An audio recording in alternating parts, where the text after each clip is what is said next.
The Garden View từ tập đoàn Lê Phong với hơn 80% sản phẩm với mức giá chỉ 35 triệu. Thiết kế theo phong cách resort, nơi cả gia đình có thể tản bộ, hít thở không khí trong khu vườn 4.500m2 mảng xanh.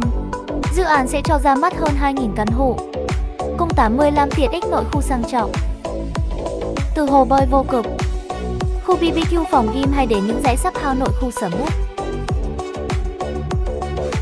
Tọa lạc tại mặt tiền đường Nguyễn Chí Thanh, Giáo Quốc lộ 13. The Garden View kết nối nhanh chóng đến trung tâm thành phố Hồ Chí Minh, Bình Dương và toàn khu Đông Bắc năng động, cùng với những chi tiết thiết kế nhằm tối ưu công năng. Phong cách sống xanh hiện đại chan hòa cùng thiên nhiên. Một không gian sống hài hòa giữa thiên nhiên và tiện nghi. Mỗi ngày là một trải nghiệm thư giãn trọn vẹn và là bước điểm đầu tư sinh lời bền vững. The Garden View sống xanh, sống chất sống đỉnh.